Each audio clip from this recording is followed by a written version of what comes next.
Sir அதே மாதிரி நீங்கள் ஏற்கனவே சொன்ன மாதிரி டெய்லி ஷாம்பு யூஸ் பண்ணால் அதனாலேயும் ஹேர் ஃபால் ஆகும் அப்படிங்கிற மாதிரி சொல்கிறாங்க. ஏன்னா நிறைய ஷாம்பூஸில் வந்து நிறைய கெமிக்கல்ஸ் இருக்குது, அது வந்து ஒரு சில ஹேருக்குலாம் செட் ஆகாது அப்படிங்கிற மாதிரி சொல்கிறாங்க.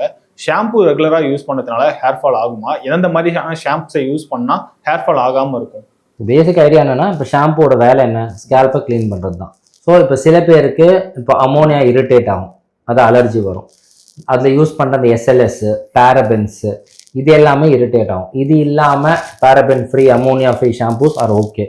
எந்த ஷாம்பு வந்து உங்களுக்கு வந்து உங்களை ஸ்கேல்ப்பை நல்லா க்ளீனாக வச்சுக்குது, உங்களுக்கு அலர்ஜி இல்லாமல் இருக்கலாம், அந்த ஷாம்பு எடுத்து யூஸ் பண்ணிக்கலாம். இப்போது டேண்ட்ரஃப் வந்துடுச்சு, நிறைய டேண்ட்ரஃப் இருக்குன்னா அப்போ மெடிக்கேட்டட் ஷாம்பூஸ், இப்போ சாலிசிலிக் ஆசிடோ இல்லை கீட்டோகோனசோல் வச்சோ அந்த மாதிரி டாபிக்கெல்லாம் போகும்போது இன்னும் கொஞ்சம் யூஸ்ஃபுல்லாக இருக்கும். ஏன்னா ஆல்ரெடி வந்துடுச்சு, அதை ட்ரீட்மெண்ட் பண்ணால் நல்லாயிருக்கும். அது இல்லாமல் நார்மலாக பண்ணவங்களுக்கு regular shampoos whatever they're comfortable, ஆனால் ரெகுலராக ஸ்கேல்ப்பை க்ளீனாக வச்சுட்டா எஸ் இட் ஒர்க்ஸ்.